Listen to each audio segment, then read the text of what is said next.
Hey guys, Cronus Falls here, and today I'm here to talk to you about why there is a speed meta in the arena and why it will never go away.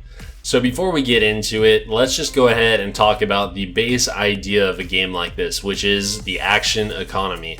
So in a game like Raid Shadow Legends, and in many games, any sort of turn-based thing especially, there is something called an action economy, where just like with money, everyone has a certain number of actions they can take, and all together combined, that is the action economy. So if you come into the arena with 4 champions and your opponent has 4 champions, if they are all at the same speed, then per 1 round you would expect to see 8 actions. But if your team were, let's say, twice as fast as the opponent's team, well then you control now 2/3 of the action economy. Your team is going twice for their once, and therefore it's almost as if you are coming in with 8 champions to face their 4. And that is why speed is just absolutely king in this game. In dungeons, same idea. You've got your 5 people, but if you've got them around 200 speed, they're going twice for every 1 time the opposing wave gets to move. And it's just insane how much of an advantage that gives you. That's why when you get into the end game, the PvE content is so ridiculously easy, because your team is just moving so much faster than them that they don't really get a chance to do anything to you before you kill them. Even with their boosted HP and damage, it's just no match for speed. So now that we've got those ideas out there, let's go ahead and talk about 2 types of champions that affect the turn meter, action economy rather. So let's go ahead and look first of all in the high elves at our Arbiter here. So she is the champion that we get from our missions, and as you all probably know, in high level arena, Arbiter is the queen. She absolutely appears in probably 90% of teams, maybe 80 now because Siffi's out there. And Siffi is better, ? I think they're very good together as well. Siffi does have a ton of utility and she is amazing in the arena, but Arbiter also brings a lot to help her with that. So I wouldn't necessarily say Siffi's better than Arbiter for arena, but I think that they are both way up there and amazing. And the reason is because they boost turn meter. So what Arbiter does here, first of all, she brings this ally speed in arena by 30%. So she's making your team faster. On her A3, she boosts turn meter by 30%, and on her A4, she boosts turn meter by 20%. So she's got a lot of turn meter boosting there, and essentially what she's doing is boosting your action economy. So she is allowing you not only to potentially go first, which is very important, but also to control a larger percentage of the action economy, and therefore you have a lot more options than your opponent. Like I said, it's almost as if you're coming in with more champions because you're taking more turns than them. So that's the first kind of champion, the booster that boosts your turn meter economy. But then there are also turn meter controlling champions. They control the action economy, and that is Torment here. So Torment was an answer to the speed meta, right? Plarium was getting bombarded with people saying, what are you going to do about this speed meta? I mean, Arbiter's in every high-level team. How can we fix this? Like, there's no variation here. There's only one way to win. And so they released Torment. And on his passive here, when he's booked and has the Fearsome Presence Mastery, he has a 30% chance to freeze an enemy every time they boost their turn meter or place a buff. So that was just absolutely insane coming into the game, because it also used to affect healing. It would affect boost from masteries and artifact sets, all that kind of stuff. And so people were outraged. They said, well, now I can't even use my Arbiter half the time because every team out there has a Torment in it, and I'm just going to be absolutely screwed if I try. And so that's why it can't go away.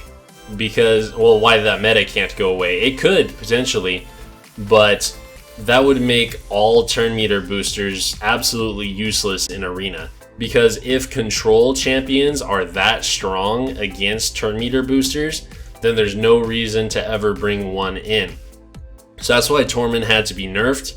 But, I mean, let's be honest, even when Torment was in there, it didn't fully kill the speed meta. It did move us towards a tankier meta for a little while, but people still ran Arbiters. You know, that speed aura was still important, even though you weren't coming in there to turn meter boost necessarily. Still having the fastest team, even if it was a tankier team, if it was two tanky teams fighting each other, the faster one still has the advantage. And so basically what it comes down to in the action economy is there a way to balance control champions like this with turn meter boosters? And that's where it gets hairy, because basically turn meter boosters don't counter control champions, right? But control champions absolutely hard counter turn meter boosters. So they can't really coexist in a meta, right? If you have someone as strong as Torment was, or stronger even, then they just basically fall out of use completely, and that's not good for the game either. Then you've just got another stale meta that requires you to have these control champions in order to make sure that your opponent can't speed up at all. And once again, you're precluding champions from participating. So they went ahead and nerfed Torment, but before him, there was actually another attempt that was not seen as quite as offensive as Torment was when he came out, but still extremely strong champion, and that is Hegemon. So Hegemon, obviously amazing. On his A2 here, he attacks all enemies, places a 50% decreased attack debuff for 2 turns, and also a 50% chance of placing a block cooldown skills debuff for 2 turns. So I mean, think about that. You can block the opponent's cooldowns for 2 turns, or 3 if you manage to extend it with Master Hexer, which you think, okay, well if he goes first, that's amazing. And then you look at his passive, always goes first each round. Okay, this guy is insane, and he is. He comes in there, if he locks out your turn meter booster, then you're going to go really slow. And that's great. That counters the speed meta, right? No, not at all. Hegemon fits perfectly into a speed team for a couple of reasons. First of all, if you have 2 Hegemons against each other, the faster Hegemon wins. So first and foremost right there, you need a fast Hegemon. If you're going up against the highest level of play, your Hegemon needs to be faster than the other Hegemons. And so you need to run an Arbiter or something in there. You need a turn meter booster. And then the second reason is because if you're not running a fast team in conjunction with Hegemon, if you don't hit that 50% on their turn meter booster, or let's say you only lock out one person's skills and it's not the turn meter booster, well then they're just going to absolutely cream you because they're way faster than all the rest of your champions. In my arena videos before, I've shown myself going against teams with Hegemons on them and absolutely destroying them, simply because people think that Hegemon can counter a speed team when he really can't. He needs to be in conjunction with a very good team in order to make sure that you win at the highest levels. So these are the 2 attempts that Plarium has come up with in order to try and change the speed meta. But as you can see, if we come into the arena right here, let's go ahead and back out. The speed meta is still alive and strong. So let's come down here to the 3 toughest teams that I could go up against. All 3 of them start with Arbiter. See here we have Skull Crown into Apothecary. These are the kind of teams that are tough in the arena right now. This one has 2 turn meter boosters and a turn meter controller. So they're just absolutely trying to maximize their role in the action economy. And that's kind of what you have to do right now. I mean, you either need to go super fast, which is what this team is attempting to do, or you need to be able to control the opponent, which this team is also trying to do. There is a level where it can get too much. Like for instance, this team here, I wouldn't really be afraid to fight it per se because they can't do a whole lot of damage. Altan hits pretty hard, but keep that in mind, you know, when you're designing a team, something with this much turn meter control isn't necessarily the best way to go. It can be though. I mean, this team would be amazing for farming the lower levels of gold, absolutely. But yeah, so I veered a little bit off course there, but basically this speed meta is here to stay. Unless you can think of something else, make sure to let me know in the comments down below, by the way, if you disagree with me. If you can think of a way that you could do something to take us out of a speed meta, but without completely destroying the usefulness of speed champions.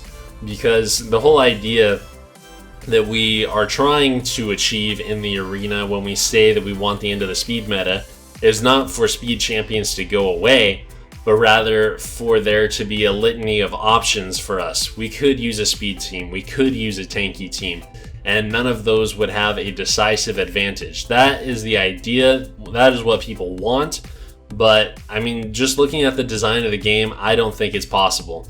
So like I said, make sure to join the Discord and hit me up or leave a comment down below and just let me know if you think I'm wrong, if you think there is something we could do in order to fix this, in order to make the meta more diverse. I would love to hear your guys' opinions in the comments down below. Make sure to subscribe if you haven't already, and thanks for watching.